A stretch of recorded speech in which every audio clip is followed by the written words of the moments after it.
할렐루야. 다이앤 집사님 머리 하셨나요? 그래. 감고 자서 그래요. 아이고, 제가 죄송합니다. 괜히 아는 척 해가지고.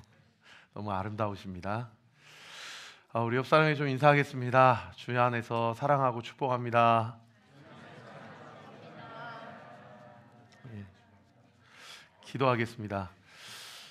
아버지 하나님 감사합니다.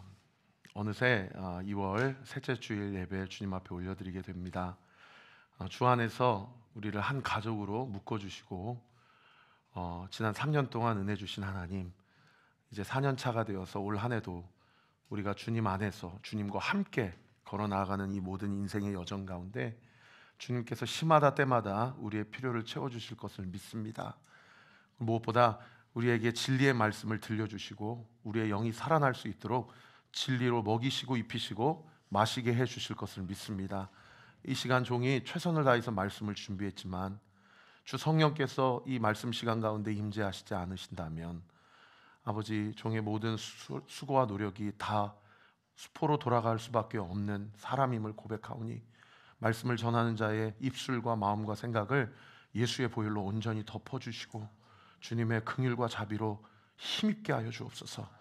진리의 말씀을 듣는 성도들의 마음과 생각을 이 시간 성령께서 주장하여 주셔서 원수마귀 사탄마귀 일절 틈타지 않게 하여 주옵소서.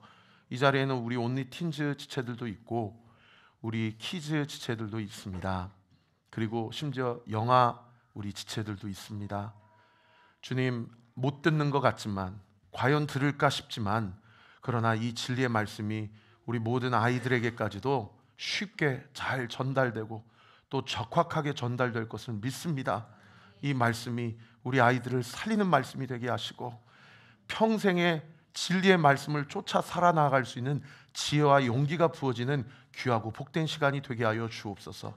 그리고 건강의 문제나 재정의 문제나 여러 가지 관계의 문제로 인하여 너무나도 힘겨운 하루하루를 버텨가며 살아가는 성도들에게 이 말씀이 소망과 위로와 격려와 용기의 말씀이 되게 하여 주시옵소서. 감사드리고 예수 그리스도의 이름으로 기도합니다. 아멘. 오늘 본문 18절에 예수님이 사람들이 나를 누구라고 하더냐라고 그렇게 물어보십니다. 우리 18절 말씀 같이 한번 읽어볼까요? 시작. 예수께서 따로 기도하실 때에 제자들이 주와 함께 있더니 물어 이르시되 무리가 나를 누구라고 하느냐. 여러분, 우리도 사람들의 평가가 궁금할 때가 있지 않습니까? 저도 당장 우리 성도들이 나에 대해서 뭐라고 평가하고 판단하는지 사실 궁금하죠. 그래서 용기 있는 목회하시는 분들은 7년마다 한 번씩 재신임도 받으시고 또 여론조사도 해서 목회 현장 가운데 성도들의 평가와 판단을 시마다 때마다 이렇게 바로바로 적용하시는 그런 목사님들도 계시는 걸 제가 봤습니다. 여러분들이 직장에 가면은 직장에서, 우리 온리틴즈 지체들이 학교에 가면은 학교에서 친구들이 나를 뭐라고 얘기해? 직장에서 나의 평판은 어떨까? 궁금하죠. 그런데 오늘 본문에 예수님이 사람들이 나를 누구라고 하느냐라는 것은 예수님이 사람들이 자기에 대해서 뭐라고 이야기하시는지 궁금해서 물어보신 것일까요? 여러분, 이 질문 하시기 전까지 지난주 우리가 큐티 말씀 쭉 묵상하면서 어떠한 사건이 있었습니까? 예수님이 병든 자들을 고쳐주셨어요. 백부장의 종도 고쳐주시고 혈루증 앓는 여인도 고쳐주시고 심지어 죽은 자도 살려주셨습니다. 나인성 과부의 아들도 살려주시고 그리고 회당장 야이로의 딸도 살려주셨어요. 그리고 귀신 들린 자도 그 귀신으로부터 자유를, 노임을 받게 해주셨죠. 그래서 거라사 지방에 가서 6,000마리 귀신인지 군대 귀신인지 어떻든 완전히 미쳐서 완전히 비참한 삶을 살아가는 그 사람 한 사람을 찾기 위해서 그 폭풍 파도, 그 갈릴리 호수에서 그야말로 전복돼서 죽을 뻔했는데도 예수님이 가자 그래서 가서 그 한 사람을 고쳐주시지 않았습니까? 그 가는 길에 폭풍과 풍랑과 파도가 그 배를 덮치려고 하니까 제자들이 여기서 죽었습니다. 제자들은 갈릴리 호수 바다의 전문가들입니다. 그런데 이런 폭풍과 파도를 만난 적이 없는 거예요. 여기서 죽었구나. 주님, 지금 주무시고 계실 때가 아닙니다. 일어나십시오 하니까 일어나서 예수님 뭐라고 얘기하셔요? 믿음이 없는 자들아. 그리고 폭풍과 풍랑과 파도에 대해서 뭐라고 얘기하십니까? 두 마디 하세요. 고요하라, 잠잠하라. 할렐루야. 그러니 폭풍과 풍랑과 파도가 정말 말도 안 되게 잔잔해진 겁니다. 잔잔해진 거예요. 여러분 한번 보세요. 병든 자도 고쳐주세요. 죽은 자도 살려주세요. 귀신 들린 자도 노임을 받게 해주세요. 심지어 모든 피조세계 바람과 공기와 파도와 모든 피조물도 다 예수님의 권세 아래 복종하고 굴복하는 것을 예수님의 제자들이 두 눈으로 똑똑히 본 거예요. 여러분, 예수님의 제자들의 마음 가운데 어떤 질문이 들었을까요? 아, 이분 따라가면 계속해서 기적쇼, 마술쇼를 계속 목도하고 경험할 수 있겠구나. 여러분, 이렇게 저급한 생각을 했겠습니까? 아, 이분 도대체 누구지? 아, 이분 도대체 누구지? 그래서 거기 한번 그 다음 말씀 한번 띄워주세요. 누가복음 8장 25절에 보면은 예수님의 제자들이 예수님에 대해서 뭐라고 얘기하냐면, 그가 누구에게 바람과 물을 명하여 순종하게 하느니가. 예수님이 누구지? 근데 예수님이 이 질문하기 전에 예수님이 제자들에게 뭐라고 얘기하냐면, 너희들 말고 사람들이 나에 대해서 뭐라고 얘기하느냐 한번 물어보신 거예요. 사실 이 질문은 사람들의 평판과 명성이 궁금해서 질문하신 것이 아니고, 제자들 너희는 나를 뭐라고 생각하느냐, 이 질문을 하시고자 밑바닥을 까신 거예요. 그래서 그 다음 구절에 뭐라고 얘기합니까? 예수님이 누가복음 오늘 본문 20절에 보면 예수께서 이르시되 너희는 나를 누구라고 하느냐. 사실 이게 진짜 궁금한 거죠. 나는 무리에 대해서는 관심이 없어. 나를 정말 스승 삼고 제자 된 자들, 나는 너희가 중요해. 너희는 나를 누구라고 생각하느냐. 지난주 큐티 본문 보면서 여러분 어떤 일이 있었습니까? 예수님이 그런 병든 자를 고치시고 죽은 자를 살리신 그 능력을 자기만 사용하세요? 아니면 제자들에게 그 예수 이름의 권세를 위임하세요? 위임하시거든요. 그리고 제자들이 가는 곳곳마다 예수님의 이름으로 병든 자를 고쳐주시고 죽은 자를 살리시고 귀신 들린 자의 귀신을 쫓아내 주시는 거예요. 제자들이 이 일은 예수님만 하는 것이 아니라 나도 할 수 있구나.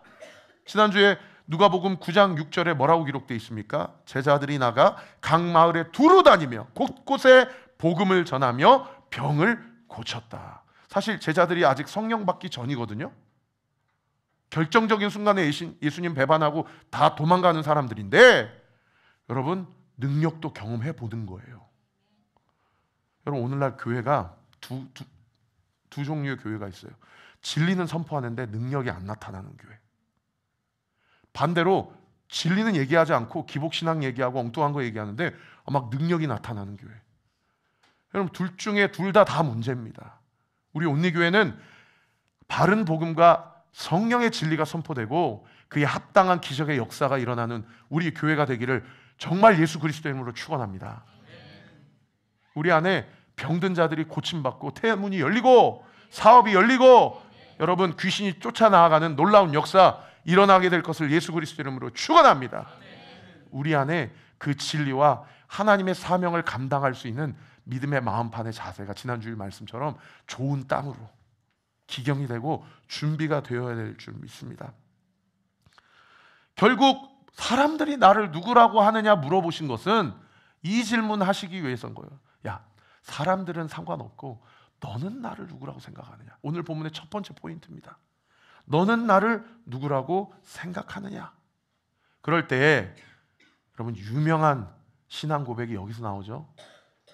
베드로가 뭐라고 얘기합니까? 오늘 본문 20절 하반절에 이렇게 얘기합니다. 하나님의 그리스도이십니다. 하나님의 그리스도이십니다. 이거를 병행 본문인 마태복음 16장에서는 이렇게 얘기하죠. 우리 같이 한번 읽어볼까요? 시작. 시몬 베드로가 대답하여 이르되 주는 그리스도시요 살아계신 하나님의 아들이시니이다. 할렐루야. 여러분 주는 누구시라고요? 그리스도다. 그리스도는 히브리어로 무슨 말이에요? 메시아다라는 거예요. 메시아. 당신이 우리 민족이 그렇게 기다리던 메시아십니다. 메시아란 얘기는 누구라고요? 당신이 곧 하나님이시다. 따라 하십시다. 예수님은 하나님이십니다. 예수님은 하나님이십니다. 예수님은 하나님이십니다. 믿으시면 아멘. 이거 시몬 베드로가 얘기를 하니까 오늘 본문에 기록이 안 돼 있는데 마태복음 16장에는 뭐라고 기록되어 있냐면 예수님이 베드로 보고 제자들 보고 이렇게 얘기하는 거예요. 야, 너 그거 네가 네 힘으로 그렇게 고백한 거 아니다. 너 그거 알게 하신 분은 하늘에 계신 하나님이다. 이렇게 얘기해요. 그리고 그 다음에 예수님 또 뭐라고 얘기하냐면 그 고백이 얼마나 소중하고 진중한 고백인지, 내가 방금 한 네 고백 위에 내가 나의 교회를 세우겠다. 음부의 권세가 절대 이기지 못할 것이다. 할렐루야. 여러분, 예수님이 하나님이시다라는 고백 위에 여러분의 인생을 세우세요. 절대 망하지 않습니다. 그리고 그 다음에 엄청난 약속을 해주시는데, 베드로에게 뭐라고 얘기하시면, 내가 너희에게 천국의 열쇠를 주겠다. 여러분, 열쇠는 뭡니까? 열쇠가 있는 사람만이 들어갈 수 있는 거예요. 열쇠 없으면 못 들어가는 거예요. 그러면서 뭐라고 얘기하는 거 아니? 네가 이 땅에서 기도하면 하늘에서도, 네가 묶으면 하늘에서 묶이고 이 땅에서 풀면 하늘에서도 풀릴 것이다. 여러분, 이게 엄청난 권세기, 말이 안 되는 게요, 여러분 3차원이 2차원을 지배하고 2차원이 1차원을 지배하는 것이지, 1차원 점이 어떻게 선을 지배할 수 있습니까? 선이 어떻게 3차원 공간 세계를 지배할 수 있습니까? 여러분, 4차원 영적 세계는 우리랑 차원이 다른데, 베드로에게 천국 열쇠의 권한을 주신다는 것은 네가 이 땅에서 묶으면 하늘에서도 묶이는 역사가 일어나게 될 것이다. 할렐루야. 여러분, 예수는 하나님이시다라고 고백하는 자들에게 여러분 4차원의 영적 세계의 영적 권세를 주셨다는 거예요. 믿으시면 아멘. 우리가 교회를 함께 세워가면서 그 권세를 활용하며 그 권세를 나타내며 그 권세를 증거하며 교회를 세워가고 하나님 나라를 확장하는 우리 모두가 되기를 예수님의 이름으로 축원합니다. 그래서 우리가 등대 질문의 첫 번째로 우리 스스로에게 물어봐야 될 것은 이거예요. 예수님은 나에게 어떤 분인가? 과연 예수님은 정말 나에게 하나님이신가? 그렇다면 나는 그분을 만났는가? 저 대학생 때 만났습니다. 저 고등학생 때, 중학생 때 만났습니다. 그런데 여러분, 그때뿐만 아니라 제가 여러분에게 이렇게 도전하고 싶어요. 여러분, 오늘도 우리는 매일마다 예수님을 만나야 됩니다. 그러지 않으면요, 이 험한 세상에서 쓰러지고 픽픽 좌절하실 수밖에 없다라는 거예요. 이렇게 예수님께서 제자들에게, 베드로에게 이런 약속을 해주신 다음에, 세상에 그 다음에 처음으로 비로소 자신이 왜 이 땅에 오셨는지를 이 천기누설을 하세요. 그 본문이 오늘 본문 22절인데, 이 이유 때문에 이 땅 가운데 오셨다고 얘기하십니다. 내가 많은 고난을 받게 될 거야. 내가 심지어 죽게 될 거야. 그리고 3일 만에 부활할 거야. 이 얘기를 공적 사역 가운데 처음으로 제자들에게 이 순간, 이 베드로의 고백이 나온 이후에 오픈을 하십니다. 여러분, 이 예수님의 천기 누설과 같은 자신의 비밀을 제자들에게 공유하셨을 때, 이 예수님의 말씀을 듣는 순간 제자들의 마음에 여러분의 감정을 한번 이입해 보세요. 제자들의 마음이 어땠겠어요? 제자들의 감정이 어땠겠어요? 제자들은 지금 왜 예수님 쫓아가고 있습니까? 자기가 예수님의 제자가 되니까 세상에 자기도 손 얹고 기도하니까 병든 자가 낫거든요. 귀신들이 떠나가거든요. 그러니까 세상에 예수님이 아는지 모르는지 모르겠지만 자기 통해서 병든 자들이 막 인마이 포켓으로 많은 거 막 꽂아주고, 당신이 그 유명한 예수의 제자입니까? 나도 좀 어떻게 좀 중간에 다리 좀 놔서 그분 좀 만나게 해주세요. 여러 가지 여러 가지 조건들과 어떠한 제안들이 막 들어오고 막 이러니까, 사실은요, 처음에는 제자들이 정말 예수님은 선지자인가보다 하고 따랐다가, 이 사람 옆에 있으면은 명성을 얻겠다, 권력을 얻겠다, 그리고 정말 예수님이 메시아라면 이 로마 제국 압제 아래에 있는 우리나라를 자유케 하고 독립시켜서 이제 그분이 왕 되시면, 그분은 다윗 왕처럼 되시고 나는 영의정, 자유정, 우의정, 재무장관, 교통부 장관, 여러 가지 한 장관 자리 하나씩 차지해야 되겠다. 이런 생각을 하고 있는 사람한테 예수님이 뭐라고 얘기해요? 나는 곧 죽게 될 거야. 많은 고난을 받게 될 거야. 이런 얘기를 하시는 거예요.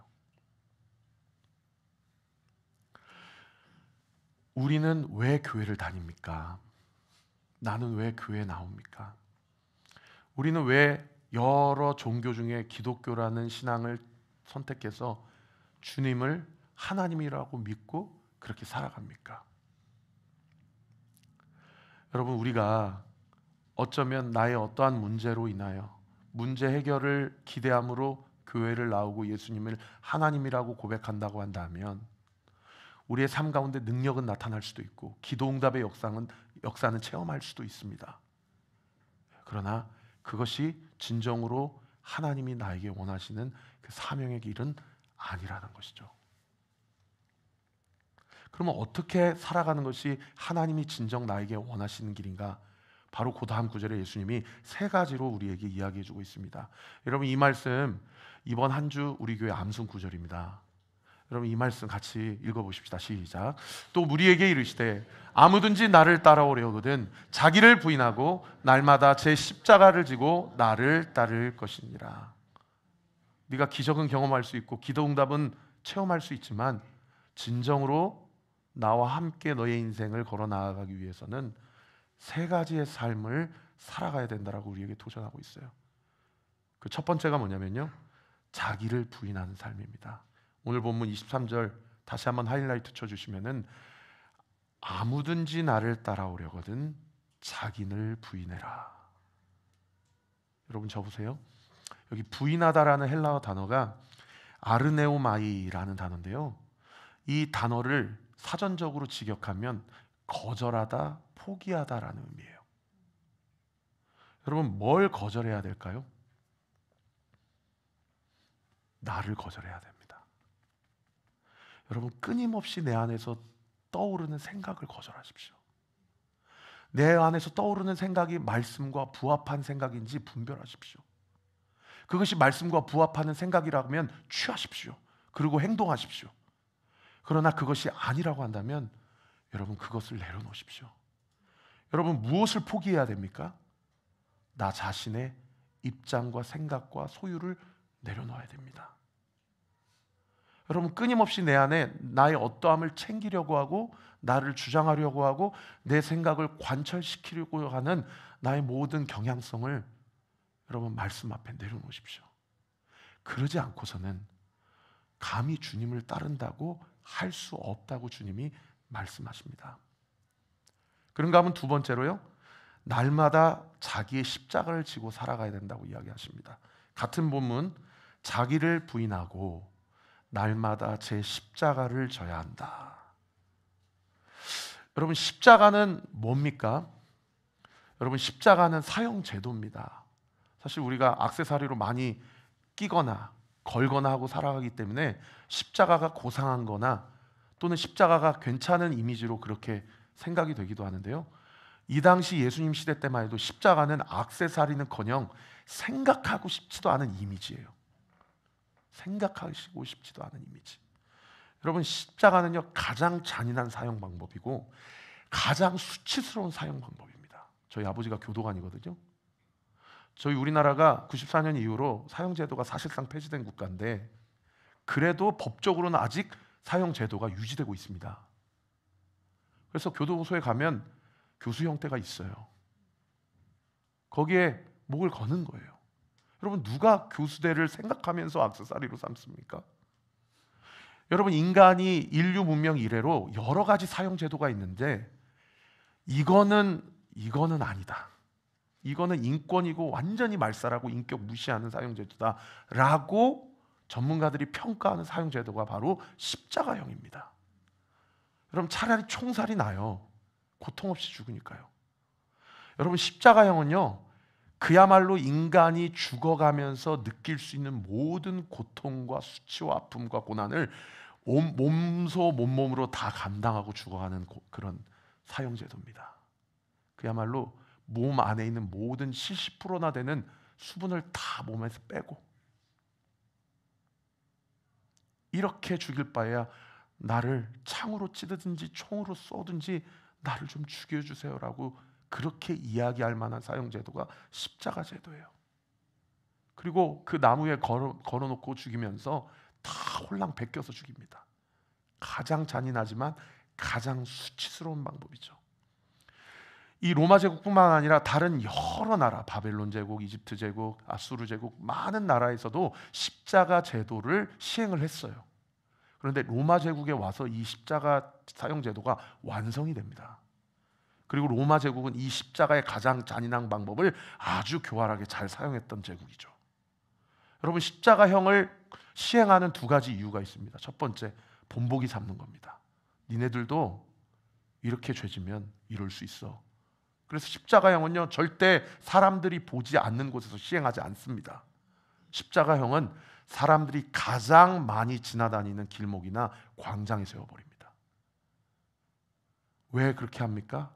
두 번째는 로마 제국의 그 권위와 권세를 드러내기 위해요. 그래서 십자가형에 달려 죽는 죄인은요, 가장 흉악한 죄인, 가장 죄질이 나쁜 죄인이에요.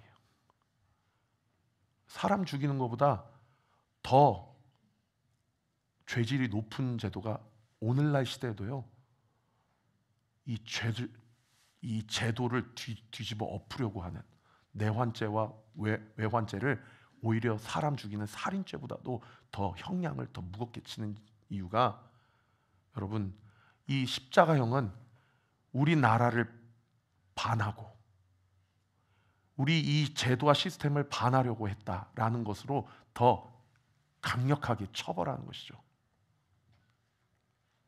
하나님 나라가, 예수님이 왕이 되시고 하나님 나라가 이루어졌어요. 그 체제를 전복시키려고 했던 사람이 누굽니까? 이 사탄이었어요. 사탄이 혼자 전복시킬 수 없기 때문에 뱀으로 인간을 꼬입니다. 그래서 하나님의 등에 칼을 꽂게 하죠. 내가 하나님이 되고 싶어요.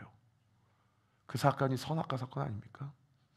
아주 죄의 질이 아주 안 좋은 이 반역죄가 바로 이 인간의 아담과 하와를 통해서 침범했다는 것을 알 수가 있는 그런 대목이죠.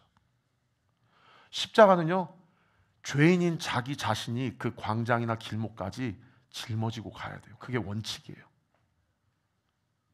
그래서 예수님도 인간의 모든 인류의 죄를 홀로 다 담당하시고자 그 골고다 언덕까지 그 십자가를 홀로 짊어지고 그 언덕까지 올라가십니다. 그런데 예수님께서 오늘 뭐라고 얘기하셔요? 나를 따라오려거든 날마다 자기 십자가를 지고 나를 따라오야 된다라고 이야기하세요. 여러분, 이 말씀을 잘못 해석하면 어떻게 되냐면, 예수님이 나를 위해서 죽으신 그 죄값은 십자가로는 완벽하지 않구나, 충분하지 않구나, 그러니 나도 내 죄를 짊어지고 가야 되는구나. 이건 잘못된 해석입니다. 예수 그리스도는 십자가에 달려 죽으심으로 우리의 모든 죄값을 다 치루셨습니다. 믿으시면 아멘. 그러면 왜 예수님이 왜 자기 각자의 십자가를 지고 나를 따라오라고 이야기하셨을까요? 주님이 자신의 십자가를, 자기의 죄도 아닌 것을 십자가를 지고 걸어가셨듯이 나를 따라오는 모든 사람도, 모든 나의 제자도 내가 그렇게 사는 것처럼 살아야 된다는 것을 이야기하는 거예요. 삶의 방향성을 우리에게 이야기한 것이죠. 그래서 참된 구원은요, 예수님이 나를 위해 짊어지신 그 십자가의 구속의 사건과 그 구원의 은총에 감격하고 감사하며 오늘 내가 짊어져야 될 십자가를 내가 스스로 짊어지고 주님을 따라가는 우리의 삶을 통해서, 이 두 가지의 필요 충분 조건을 통해서 참된 나를 향한 그리스도의 구원이 완성이 됩니다. 전적인 하나님의 은혜요, 전적인 하나님의 능력으로 이 두 가지가 우리의 삶 가운데 구현될 수 있다는 거죠. 믿으시면 아멘. 그래서요, 우리가 십자가를 짊어지고 살아가는 우리의 삶의 결도요, 내가 그렇게 의지적으로 노력해서 될 수 있는 것이 아니라 철저한 하나님의 은혜로 가능하게 된다라는 것이죠. 사랑하는 성도 여러분, 우리 예수님이 짊어지신 그 십자가의 그 십자가를 우리 자신도 각자가 짊어지고 예수님을 따라 살아가십시다. 그러므로 주님이 우리 각자에게 주신 그 사명이 어떻게 나타나고 이루어지는지를 보십시다. 여러분, 예수님이 나를 위해서 죽으심으로 말미암아 어떤 역사가 일어났습니까? 생명이 살아나고 가정이 회복되고 하나님의 나라가 세워지는 역사가 일어났어요. 할렐루야. 우리가 주님처럼 그렇게 우리가 짊어져야 될 십자가를 짊어지고 걸어 나아갈 때 여러분, 생명이 살아나고요, 우리 자녀들이 주 앞으로 돌아오고요, 우리의 가정이 회복되고요, 우리의 인생이 하나님의 사명을 감당하는 인생으로 온전히 세워져 가게 되는 줄 믿으시기를 예수님의 이름으로 축원합니다. 그런가 하면 마지막 세 번째로요, 예수님을 따라갈 것이다. 예수님을 따를 것이다 라고 오늘 본문이 이야기하고 있습니다. 한번 23절 보시면 자기를 부인하고 날마다 제 십자가를 지고 나를 따를 것이다. 할렐루야. 여기 나를 따를 것이다 라는 헬라어 원어가 이 개역 한글판에는 나를 쫓을 것이다 이렇게 번역하고 있는데, 누구를 따라간다 라는 헬라어가 두 가지 단어가 있어요. 한 가지 단어는 에르코마이라는 단어가 있고요, 또 한 가지 단어는 아콜루데오라는 단어가 있습니다. 둘 다 따라간다는 얘기예요. 근데 이 에르코마이라는 단어는 그야말로 맹목적으로 따라가는 거예요. 맹목적으로. 마치 누군가 일로 가, 그럼 나도 거기 가고, 누군가 또 절로 가요, 그럼 나도 일로 가는 거예요. 그게 에르코마입니다. 근데 오늘 본문에 나를 따를 것이라는 헬라어 원어는 아콜루데오라는 헬라어 단어인데, 이 따라가는 거라는 이 단어는요, 에르코마이랑 뭐가 본질적으로 차이가 있냐면, 이 아콜루데오는 따르는 대상에 소속이 되어 있는 단어예요. 그래서 영어로 빌롱이라는 의미가 포함되어 있는 헬라어 단어입니다. 그러니까 그냥 맹목적으로 그냥 이 사람이 이쪽으로 하니까 나도 가고 저쪽으로 가면 이쪽으로 가는 그런 따르는 것이 아니고, 이 사람하고 나하고는 하나인 거예요. 하나예요. 하나니까 이 사람이 일로 가면 이 사람도 이렇게 가는 겁니다. 하나니까 저 사람이 이렇게 가면 나도 이렇게 가는 거예요. 그게 아콜루데오예요. 본질적 하나의 따름을 이야기합니다. 사랑하는 성도 여러분, 우리 오네틴지 지체들에게도 목사님이 선포합니다. 여러분은 예수님과 본질적으로 하나입니다. 할렐루야. 목사님 아닌 것 같아요. 제 삶을 보니까 별로 예수님하고 하나가 아닌 것 같아요 라고 생각하는 건 사탄의 속임수예요. 여러분, 모든 영적인 영역은 믿음으로부터 시작해서 믿음으로 끝납니다. 여러분, 오늘 이 말씀을 믿음으로 취하십시오. 따라합시다. 나는 예수님과 하나입니다. 왜 그런 줄 아세요? 예수님이 나를 하나 되기로 결정하셨기 때문이에요. 그건 내 의지와 상관이 없어요. 그래서요, 제가 아무리 전도를 잘해도, 논리적으로 잘 설명을 해줘도 예수님이 안 믿어지시는 분들은 안 믿어진다고 얘기하고요, 그냥 이렇게 얘기를 하고 왜 그렇게 막 구체적으로 얘기를 안 하고 변증도 안 했는데 막 눈물을 흘리면서 저 주님 영접하고 싶습니다라고 하시는 분들은 예수님을 영접하시더라고요. 여러분, 예수님과 동행하고 예수님을 따라가는 것은 본질적으로 하나이기 때문에 따라가는 거라는 거예요. 여러분의 삶 가운데 이미 예수님이 우리의 삶을 예수님의 소유로, 빌롱으로, 주님께 속한 자로 온전히 컨펌하고 도장 찍으셨음을 믿으시기를 예수 그리스도의 이름으로 축원합니다. 그래서 지혜로운 사람은 어떤 사람이에요? 우리 지체들 잘 들으세요. 지혜로운 사람은 혼나기 전에 주님께 그냥 주님 따라가는 사람입니다. 그냥 그래도 이 땅에서 좋은 것, 재밌는 것, 보암직도 하고 먹음직도 한 거 다 느껴보고 저는 조금 이따 뒤에서 따라가겠습니다 하시는 분들은 이제 주님 앞에 많이 혼나고 많이 매맞고, 지혜로운 사람은 애당초 하나님이 그렇게 딱 하셨다 그러면 그렇게 하시는 것으로 믿고 이것이 나에게 가장 좋은 것임을 믿습니다 하고 아멘하고 따라가는 것이 믿음의 사람이요 지혜의 사람임을 믿으시기를 예수님의 이름으로 축복합니다. 아멘. 다 했어요. 감사합니다. 말씀을 결론을 맺겠습니다. 제가 요즘에 싱글 앨범 안 낸 지가 꽤 됐어요. 그래서 우리 집사님들이 좀 자기 관리도 좀 하시라 그래서 좀 병원도 다니고 그러고 있는데요. 최근에 너무 저도 이제 40대 중년의 나이에 접어들었나 보다 생각나는 게, 저보다 나이 많으신 분도 이 자리에 계셔서 제가 좀 민망한데 이 노래 듣는데 눈물이 나더라고요. 이 황가람 씨의 나는 반딧불이라는 노래인데, 이분이 저랑 나이도 연배 차이가 그렇게 많이 나지는 않아요. 그런데 이분이 이 나는 반딧불이라는 노래를 부르는데 눈물 나더라고요. 이 가사에 이런 고백이 이렇게 기록되어 있습니다.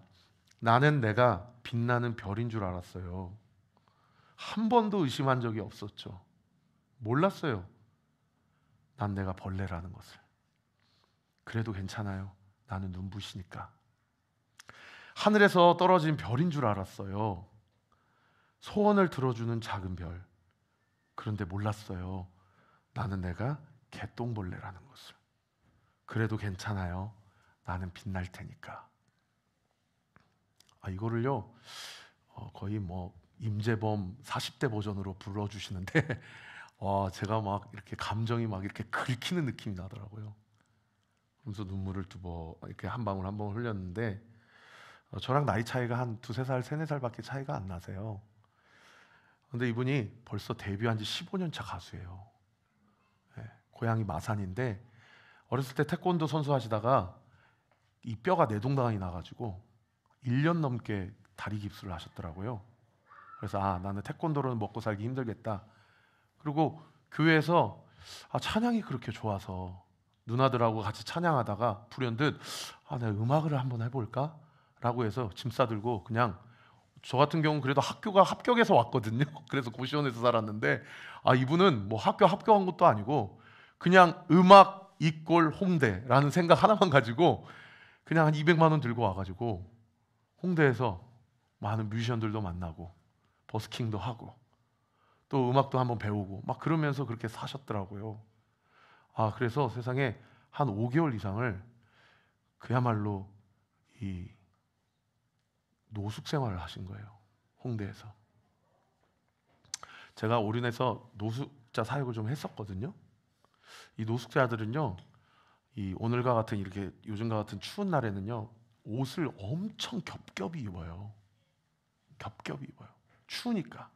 그리고 종이 골판지 이렇게 해가지고 거기서 자고, 또는 어떤 날에는 히터 바람에 이렇게 닥트에 이렇게 뜨거운 바람이 나오는 그 앞에서 자고.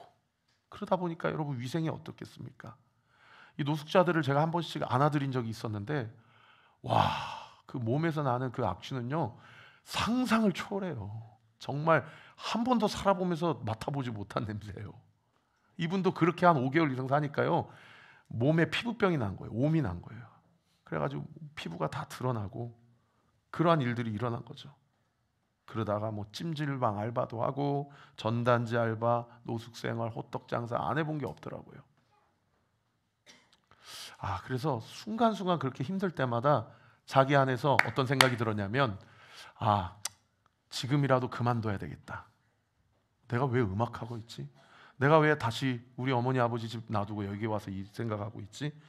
라고 생각하면서 그만둘 때마다 그때마다 어떻게든 버티고 오다가 작년에 이 중식이 밴드라는 이 나는 반딧불이라는 곡이 이미 기성곡이거든요. 발표가 된 곡인데 이분이 여러 사람들에게 이 곡을 리메이크할 거니까 보컬 오디션을 보는데 자기가 생각 없이 그냥 그렇게 큰 기대 없이 불러서 녹음해가지고 레퍼런스를 보냈는데 세상에 이게 완전히 대박이 난 거예요. 제가 원곡도 들어봤는데요.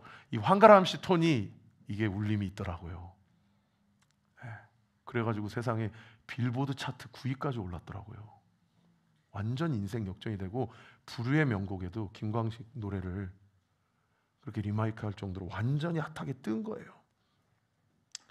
이분이 얼마 전에 유키즈 온 더 블록에 나와서 자기가 어떻게 살아왔는지를 쭉 나눈 거예요. 가장 힘들 때가 언제였냐 그러니까 그때 노숙할 때 사람들이 냄새 난다고 멸시하고 자기가 자기 인생을 봐도 나는 벌레구나. 내가 왜 살지? 나는 정말 벌레가 맞아. 라는 생각을 할 때가 가장 힘들었다고 하더라고요. 그 얘기를 하는데 옆에 있는 MC분이 자기 뜨기 전에, 유명해지기 전에 고생했던 시간들이 생각이 나서 그렇게 펑펑 우는 거예요. 옆에서 유재석 씨가 지금 한 40대 초반이 되셨는데 그때 당시 20대로 돌아가서 그 노숙하고 있는 황가람이에게 지금 당신이 찾아간다고 그런다면 해주고 싶은 말이 있냐고, 그 얘기를 한번 해보라고 그렇게 얘기를 하니까 황가람 씨가 이렇게 얘기합니다. 우리 같이 한번 보실까요? 아니 다른 것보다 지금도 아이고 참.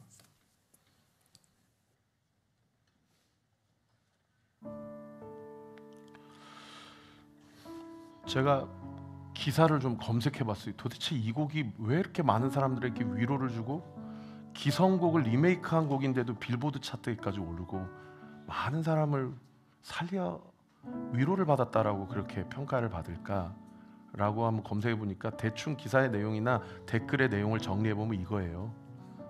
그래, 나 벌레 같은 인생이야. 근데 반딧불이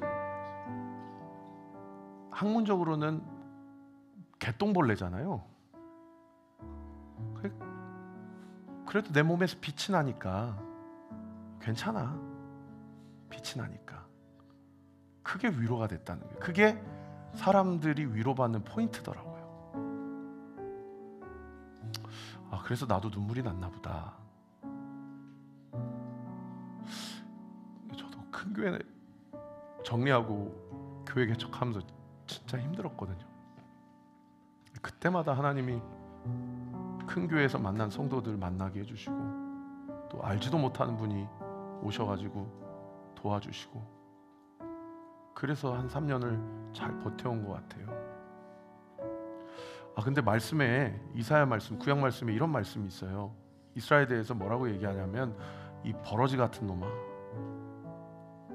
여기 버러지를 다른 번역성에서 뭐라고 번역했냐면 이 지렁이 같은 야곱아, 이렇게 번역하고 있어요.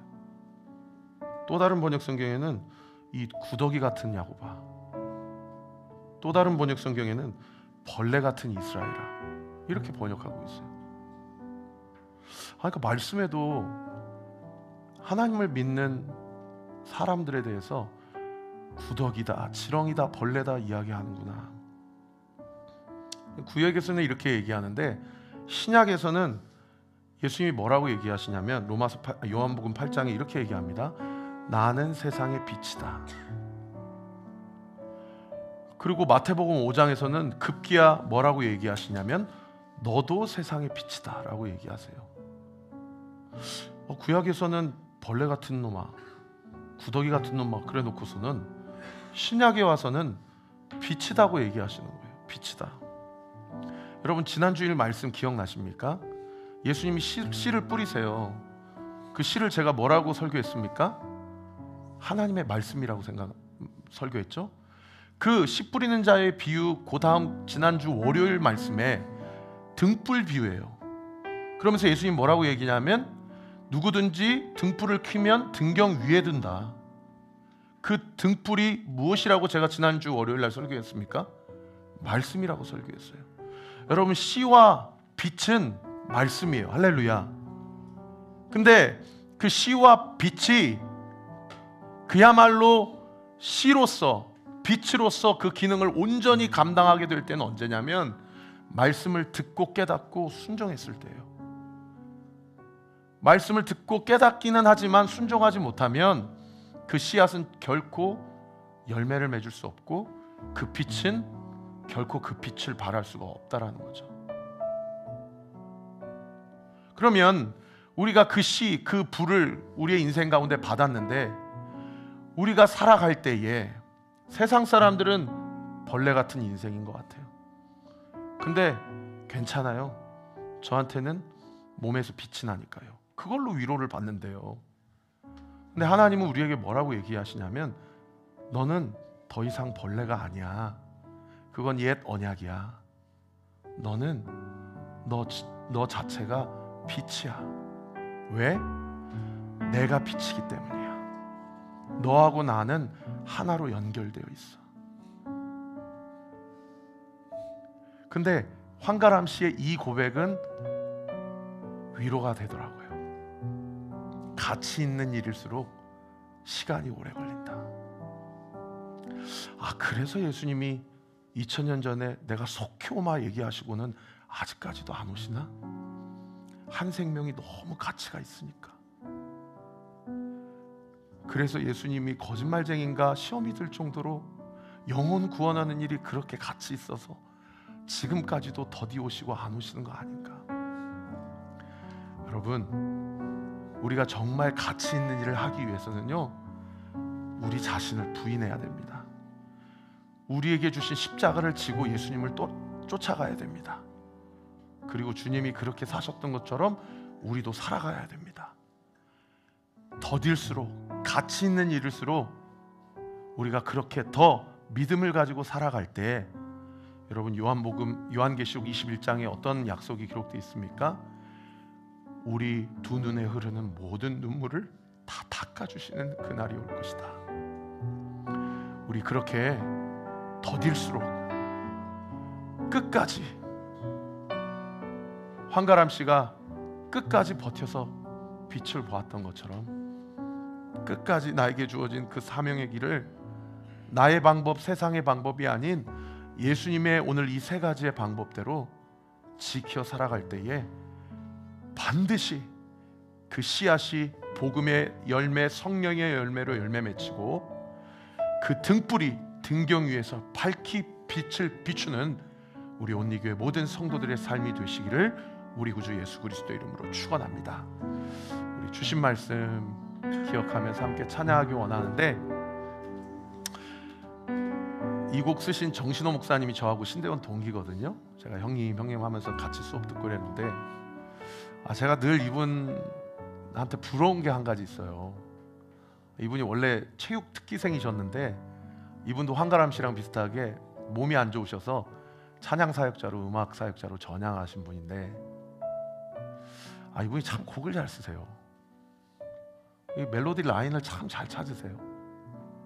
그래서 이분이 썼던 많은 곡들 중에 주 사랑이 나를 숨쉬게 해 라는 찬양이 사실 제일 잘 많이 알려져 있거든요. 근데 제가 어느 날 이전 교회에서 같이 동역할 때 꽤 된 곡이에요. 이 곡이 그 길 따라라는 곡인데, 이분이 그 찬양하는 걸 보면서 참 많은 감동을 받았던 적이 있었는데, 한동안 제가 이 곡을 잊고 살았어요.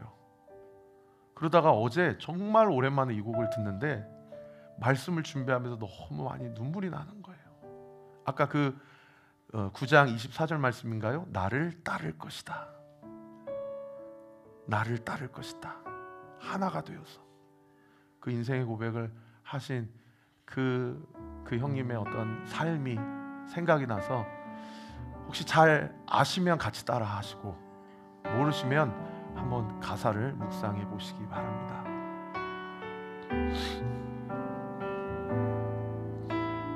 나의 부르심 그 길을 따라 한 걸음씩 걸어갈 때에 그 길 끝에 날 맞아 주시느니 하나님의 사랑 예수 그리스도 나를 부르신 그 사랑의 음성 내 마음에 들려올 때에 찬송하며 그 음성 따라가리 주를 경배하며 달려가리 나를 부르신 은혜의 길 따라 나를 보내신 진리의 길 따라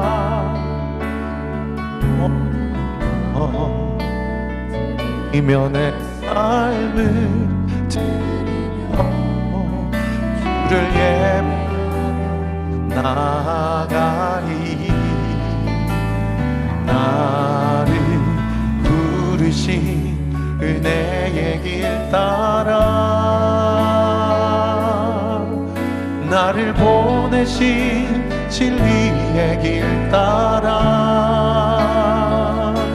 내 모든 것 드리며 내 삶을 드리며 주를 예배하며 나아가리 그 길 따라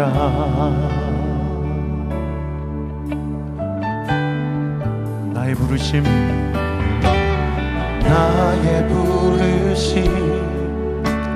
그 길을 따라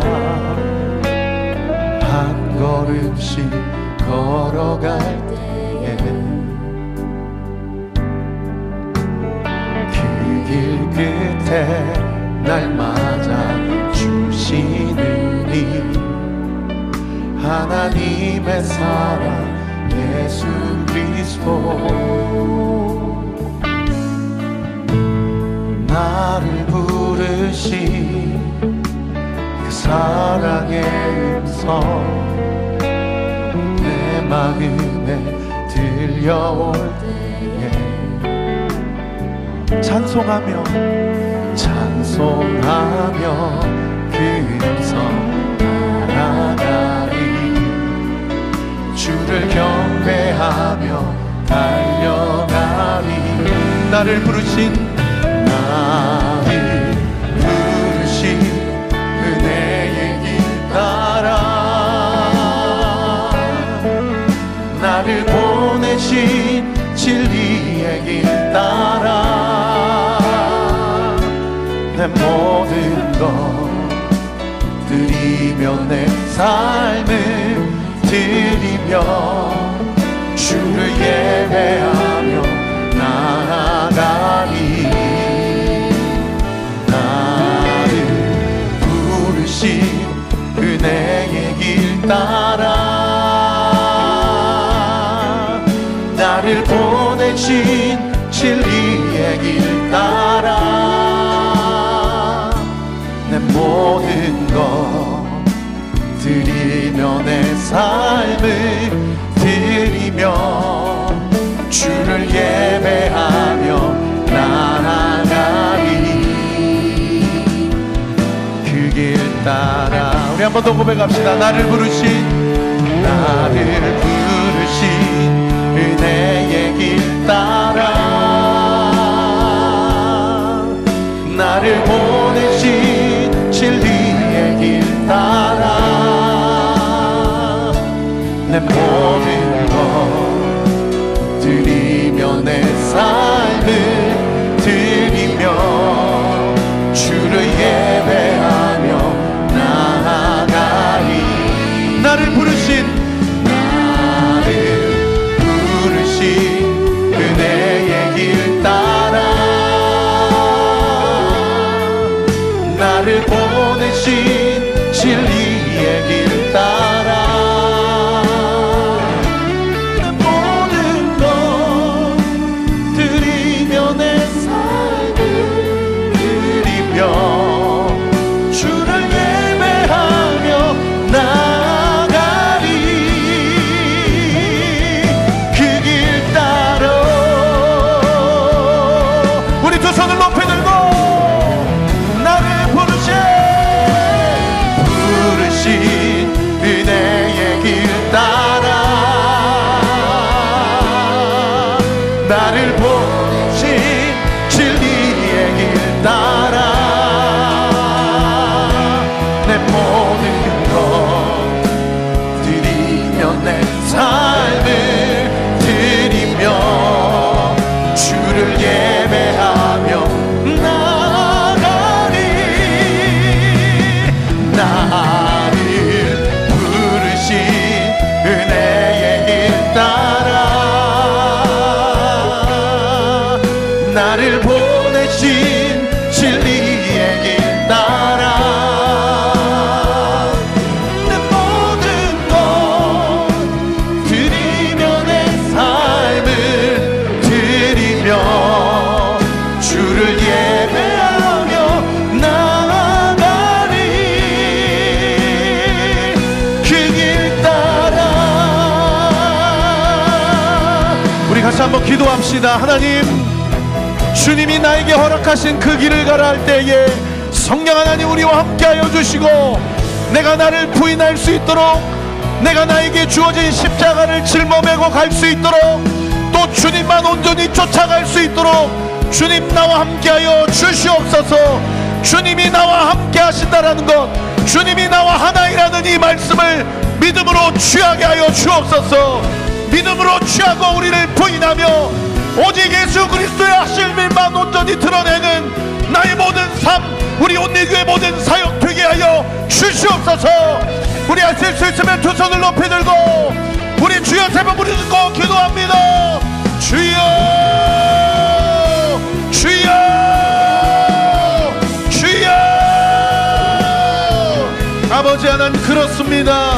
누구든지 나를 따라오려거든 자기를 부인하고 자기의 십자가를 지고 나를 따를 것이니라 말씀하신 주님, 주님 역사하여 주옵소서. 주님 은혜를 더하여 주시옵소서. 우리의 생각, 우리의 마음, 우리의 계획, 우리의 행동 다 십자가에 못 박게 하여 주시고 하나님의 영광을 위하여 살아갈 때에 하나님의 뜻이 온전히 이루어지는 놀라운 내 역사가 있게 하여 주시옵소서. 주님이 나를 따라오라고 하신 이 주님이 하신 말씀은 내가 하는 일로 너도 오면 오고 말 거면 말하라가 아니라 너하고 나하고는 하나다. 내가 하면 너도 와야 된다. 너하고 나하고는 하나다. 내가 할 때에 너도 따라올 수 있다. 너도 할 수 있다. 너는 따라올 수 있다. 너는 나와 함께 할 수 있다. 너는 그럴 자격이 있다. 너는 그럴 능력이 있다. 내가 너에게 그런 힘이 지혜를 주었다. 내가 너와 함께 하였다 말씀하신 그 믿음의 말씀을 가지고 믿음의 삶의 현장 가운데서 하나님의 뜻을 온전히 이루어가는 놀라운 역사가 있도록 주께서 함께하여 주시옵소서. 그 믿음을 붙잡고 주님 앞에 나아갈 때에 아버지 나를 부인하게 해주세요. 나에게 주어진 십자가를 짊어지고 가게 해주세요. 무겁다고 핑계내거나 불평하지 않게 해주세요. 주님 나와 함께하여 주세요.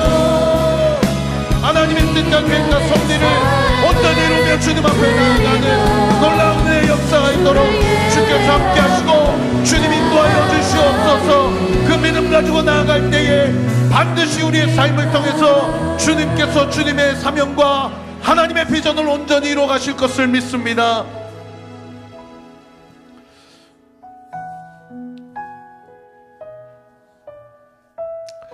하나님, 교회를 세워가면서 상상할 수 없는 삶의 무게를 짊어지고 살아가는 성도들을 바라볼 때 얼마나 마음이 겸손해지고 내가 무엇을 할 수 있을까? 내가 이렇게 당신을 위해서 기도하고 있다라고 이야기해 준다면 그분이 힘을 좀 낼 수 있을까? 교회 세워가는 지난 3년도 제가 다 한 것도 아니지만 다시 돌아가라면 못 돌아갈 것 같습니다. 그럼에도 불구하고 하나님께서 놀라운 은혜와 하나님께서 놀라운 복을 부어주셔서 코로나 이후에 이렇게 교회가 잘 뿌리내릴 수 있게 하신데 감사한데, 그럼에도 불구하고 어떻게 저렇게 사셨을까 하시는 분들, 다른 교회 다른 목사에게 맡기지 않고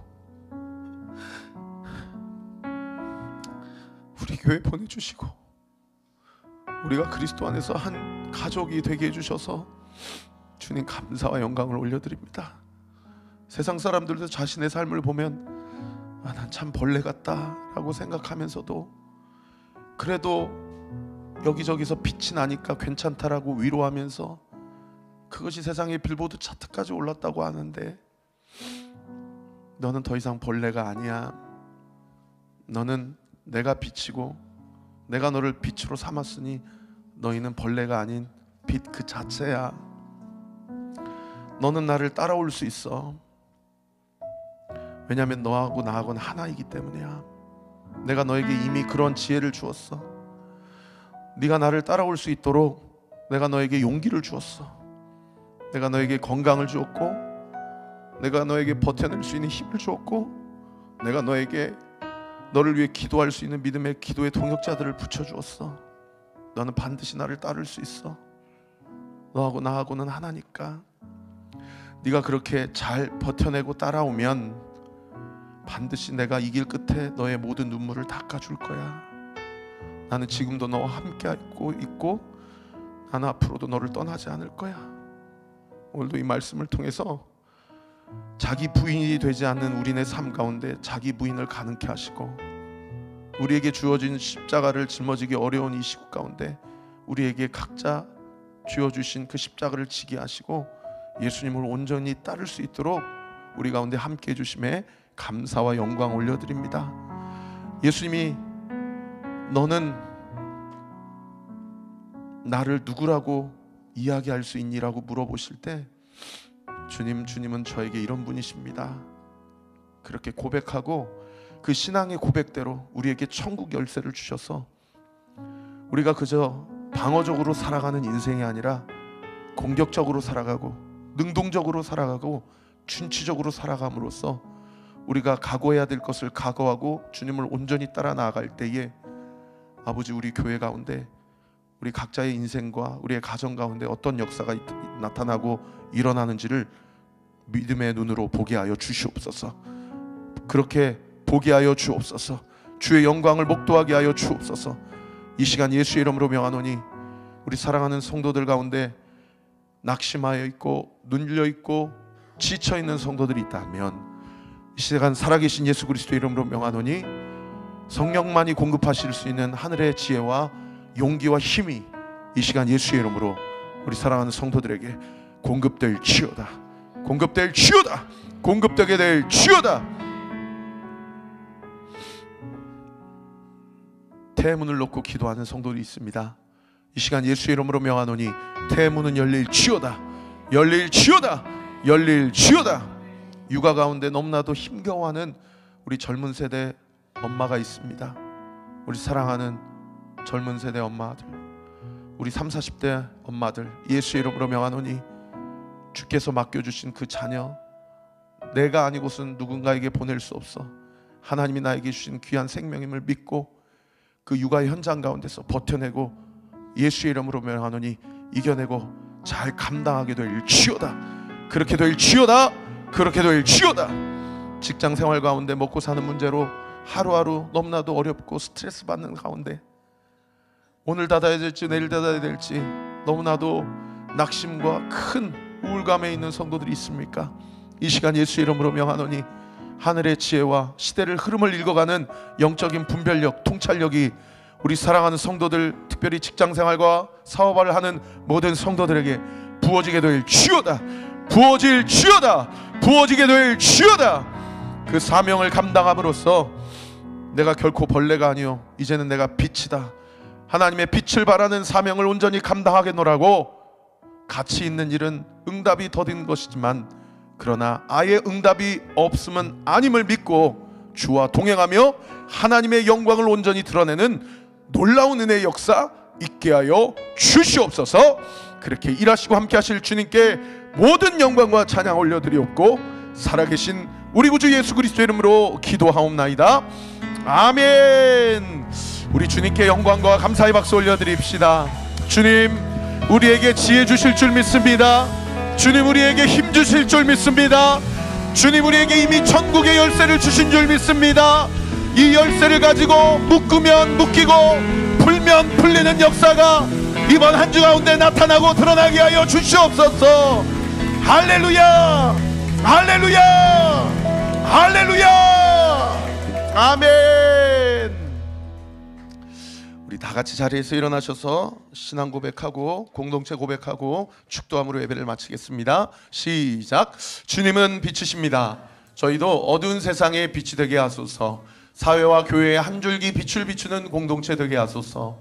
주여, 나의 마음과 몸을 주님께 드립니다.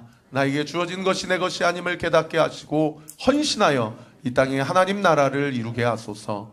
주님은 우리의 목자이십니다. 양이 목자를 떠나 살 수 없듯이 우리도 주님을 떠나 살 수 없습니다. 주님께 순종하는 삶이 가장 안전하고 완전한 삶입니다. 이제 세상으로 나아가 예수 그리스도의 주인 되심을 선포하는 삶이 되게 하소서. 아멘. 이제는 우리 구주 예수 그리스도의 은혜와 하나님의 사랑과 성령 하나님의 위로의 통충만하심이 오늘 주신 말씀 붙잡고 주님과 동행하며 자기를 부인하고 자기에게 주어진 십자가를 짊어지고 담대하게 용기 있게 강건하게 예수님을 온전히 쫓아가기로 결단하는 우리 사랑하는 온내교회 모든 성도들 머리머리 위에 귀국 다시 돌아가셔서 또 원주민들을 위해 섬기는 우리 서진수 황은혜 선교사님, 박강일 서한 선교사님 모든 사역 위에 지금부터 영원토록 함께 하시기를 간절히 축원하옵나이다. 아멘.